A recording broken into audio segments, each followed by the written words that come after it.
Assalamualaikum warahmatullahi wabarakatuh. Saya Nika Oktavia Nur Fitri, NIM 250 dari kelas 5E akan mempresentasikan tentang etika, tanggung jawab hukum, dan penerimaan klien. Fokus proses audit. Sebelum membahas per subbab, perlu diketahui bahwa tujuan dari bab ini adalah untuk memberikan gambaran umum tentang lingkungan audit saat ini, dengan mempertimbangkan prinsip-prinsip dasar etika profesional.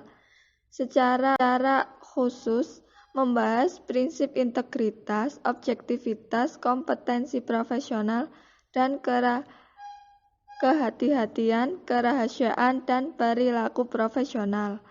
Audit laporan keuangan bekerja sama dengan sejumlah kelompok saat menyelesaikan audit mereka, termasuk pemegang saham klien, dewan direksi, komite audit, dan audit internal.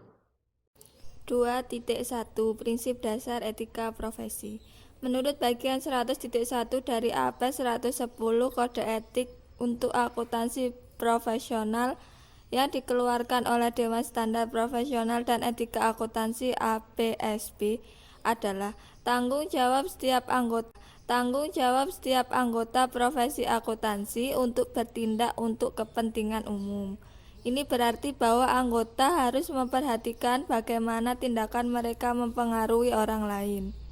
Adapun prinsip etika dasar yang berlaku untuk semua anggota badan profesional antara lain: pertama, integritas. Integritas mengacu pada kewajiban bahwa semua anggota badan profesional harus berterus terang dan jujur. Anggota tidak boleh dikaitkan dengan informasi yang salah secara material atau menyesatkan. Yang kedua, objektivitas.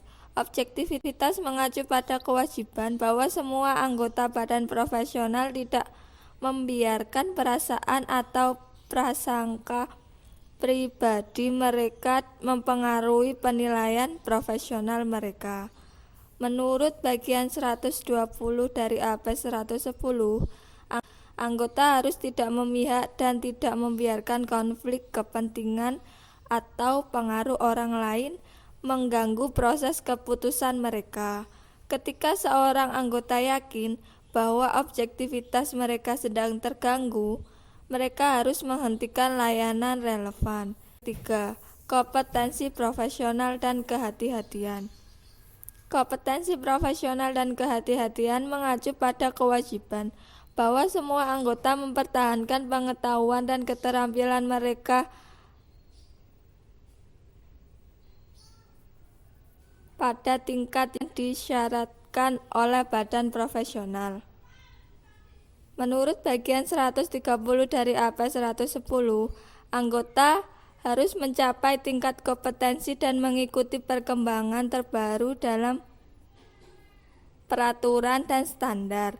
Pencapaian kompetensi berasal dari pendidikan dan pengalaman kerja. Yang keempat, kerahasiaan.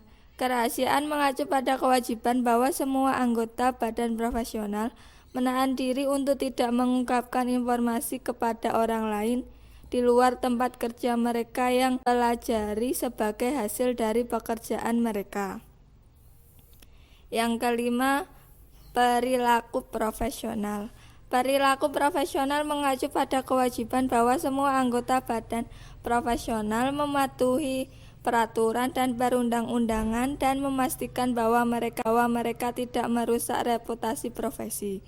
Menurut AP 110 bagian 100.6 bahwa anggota badan profesional mungkin menemukan diri mereka dalam situasi di mana ada ancaman terhadap kapasitas mereka untuk mematuhi prinsip dasar perilaku etis. Karena anggota bekerja dalam banyak konteks yang berbeda dan ancaman terhadap perilaku etis mereka. 2.2 Independensi. Independensi adalah fundamental untuk setiap audit dan harus ditaati oleh setiap auditor perusahaan yang terdaftar. AP 110 bagian 290. Independensi perikatan jaminan berkaitan dengan independensi auditor. Auditor eksternal sering juga disebut sebagai auditor independen yang menekankan pentingnya independensi dalam setiap perikatan audit. Adapun menurut AP 110 pasal 290 ada dua bentuk kemandirian. Yang pertama, kemandirian pikiran adalah kemampuan untuk bertindak dengan integritas, objektivitas, dan skeptisme profesional.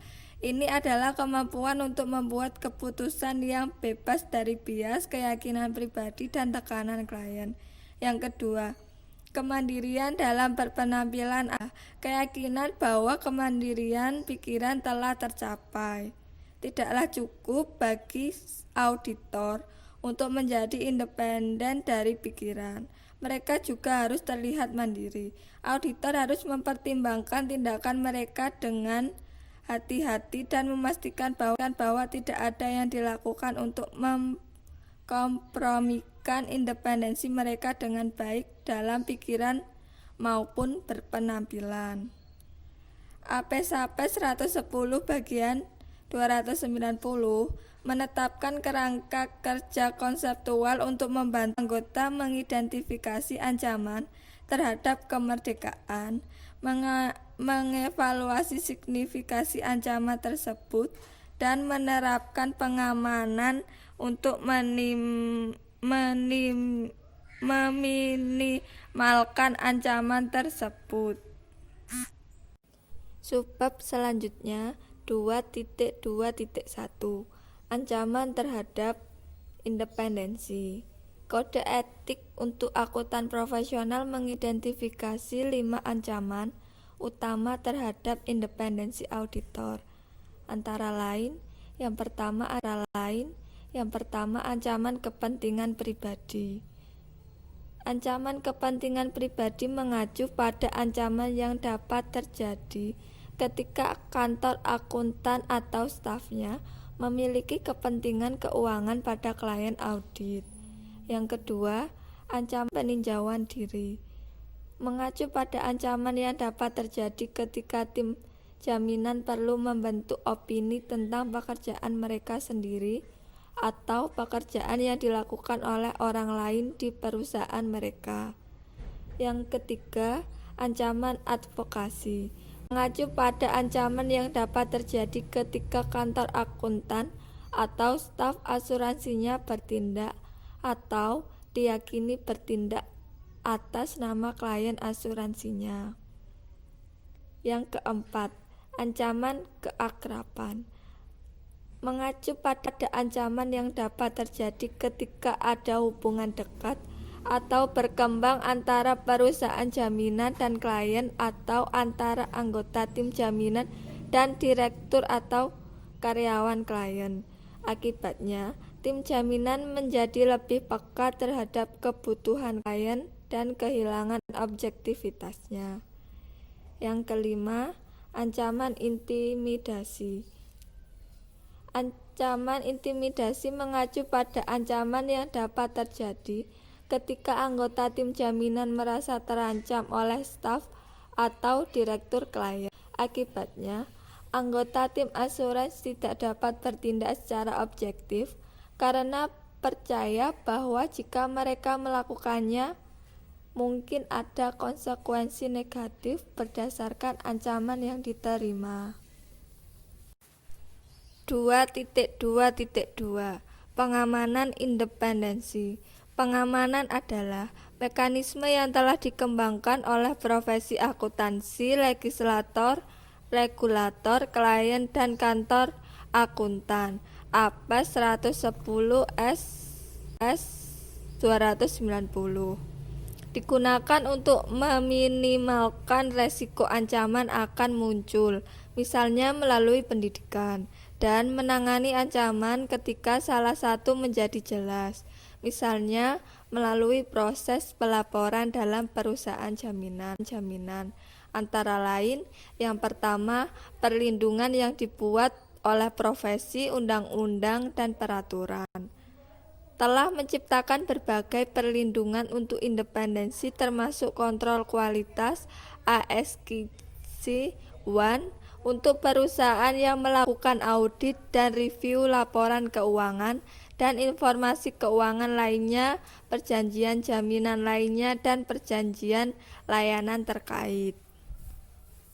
Perlindungan terhadap independensi mencakup pendidikan akuntan tentang ancaman terhadap independensi, pembentukan kode etik, dan undang-undang yang mensyaratkan auditor untuk independen, dan pernyataan tentang independen tersebut dibuat dalam laporan tahunan klien. Yang kedua, perlindungan yang dibuat oleh klien. Menempatkan mekanisme tata kelola perusahaan yang sesuai, seperti pembentukan komite untuk menghubungkan antara mitra jaminan dan manajemen untuk meningkatkan independensi. Memastikan bahwa tanggung jawab untuk penunjukan dan pemberhentian auditor berada pada direktur independen pada komite audit atau dewan direksi. Yang ketiga, perlindungan yang dibuat oleh firma akuntansi. Memiliki kebijakan dan prosedur untuk memastikan kualitas layanan mereka dan mereka memberikan pendidikan berkelanjutan bagi staf mereka mengenai kebijakan dan prosedur ini. Perusahaan memiliki penerimaan klien dan prosedur lanjutan untuk memastikan bahwa mereka mengidentifikasi setiap ancaman terhadap independensi secara tepat waktu. Perusahaan memiliki kebijakan rotasi mitra untuk meningkatkan independensi. Sebab selanjutnya, hubungan auditor dengan orang lain. Auditor eksternal memiliki tanggung jawab untuk membentuk opini atas kebenaran dan kewajaran atau penyajian wajar dari laporan keuangan yang disiapkan oleh kliennya. Dalam melaksanakan auditnya, auditor eksternal berhubungan dengan staf dan manajemen klien secara teratur. Antara lain, yang pertama, auditor dan pemegang saham. Ditujukan kepada pemegang saham dari perusahaan yang diaudit. Artinya, pemegang saham diakui sebagai penerima utama laporan keuangan dan laporan audit terlampir. Pemegang saham mengandalkan laporan audit dan opini yang terkandung di dalamnya untuk menginformasikan kepada mereka tentang keandalan informasi yang diberikan oleh manajemen perusahaan mereka dalam laporan keuangan. Yang kedua, auditor dan dewan direksi. Dewan direksi harus terdiri dari anggota eksekutif dan non-eksekutif. Anggota eksekutif memiliki pemahaman yang lebih dalam tentang perusahaan dan cara kerjanya. Auditor bertemu dengan direktur eksekutif selama audit.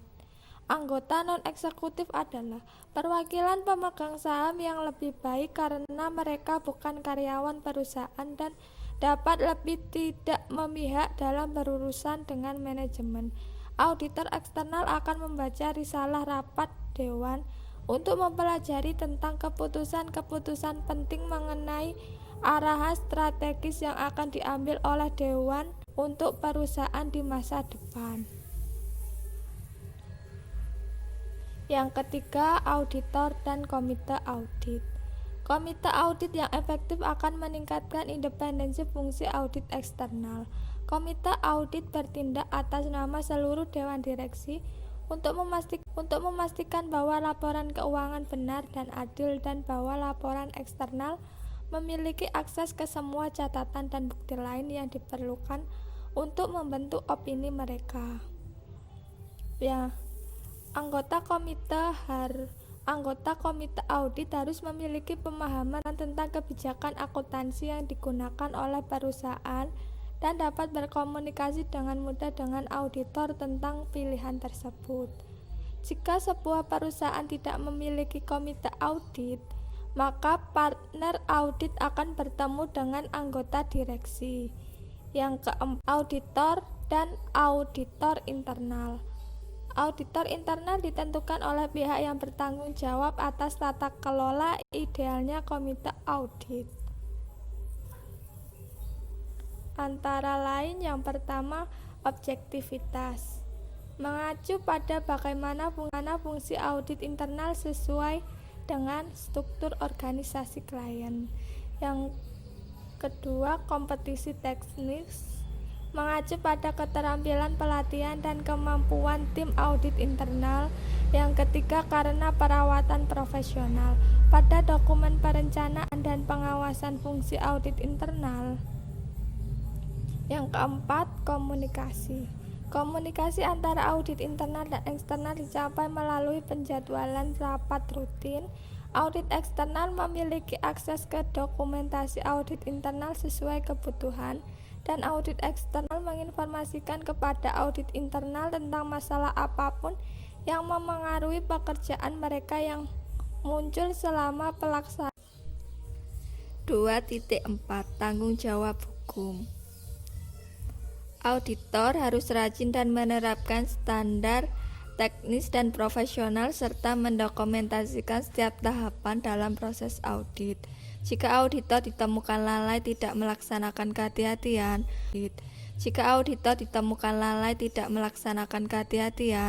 mereka dapat dituntut atas kerugian oleh klien mereka atau pihak ketiga. Yang pertama, tanggung jawab hukum kepada klien. Seorang klien dapat menetapkan bahwa auditor berhutang kewajiban perawatan baik menggunakan tort kelalaian ataupun hukum kontrak.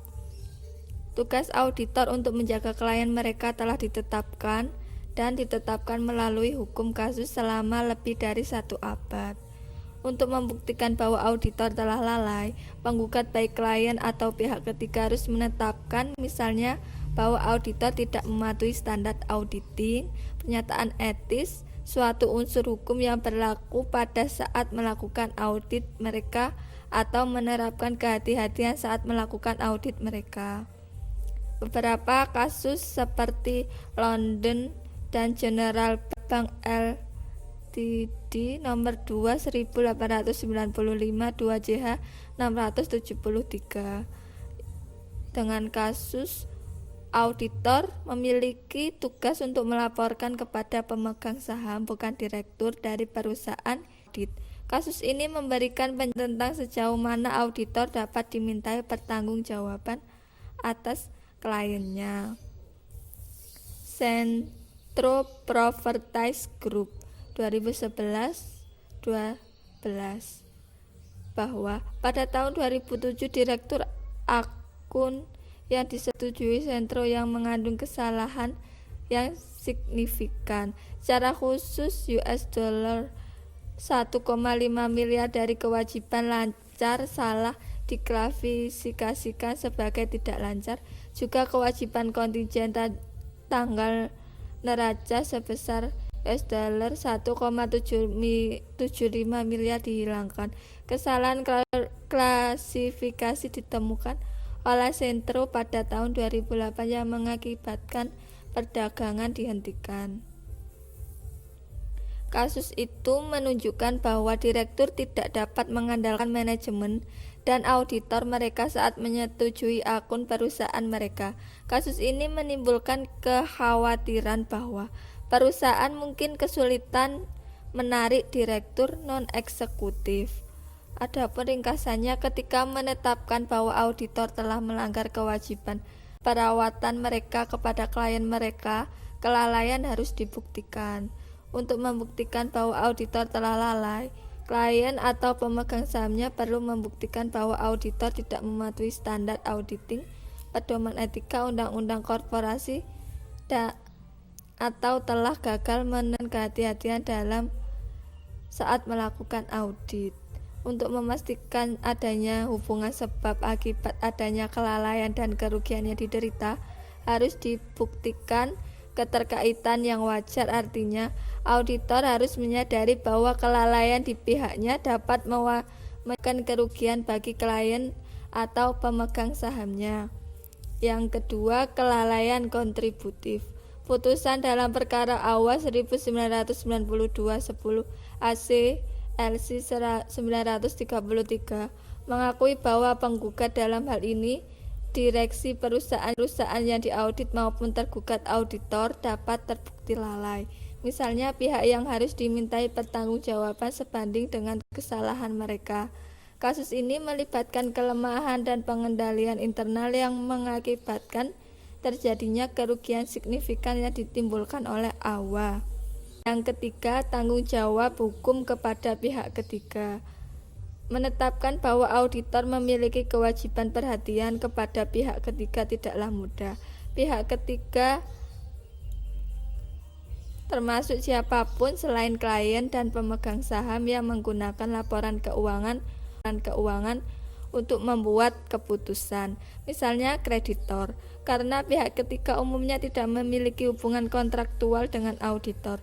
Mereka harus bergantung pada undang-undang kerugian jika mereka ingin menuntut auditor dari perusahaan tempat mereka memiliki asosiasi. Sementara pihak ketiga harus membuktikan kelalaian auditor bahwa mereka menderita kerugian sebagai akibat dari kelalaian tersebut. Tantangan utama bagi pihak ketiga menetapkan bahwa auditor memiliki kewajiban untuk menjaga mereka.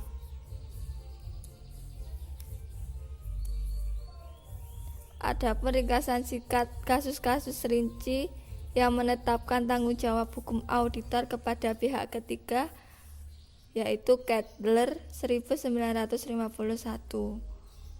Kasus ini sebuah penilaian yang berbeda menyatakan bahwa auditor memiliki kewajiban untuk menjaga klien mereka.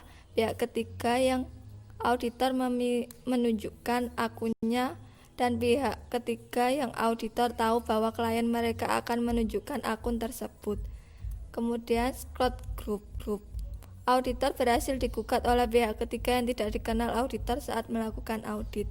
Caparo 1990 memperkenalkan konsep kedekatan yang wajar antara auditor dan pihak ketiga.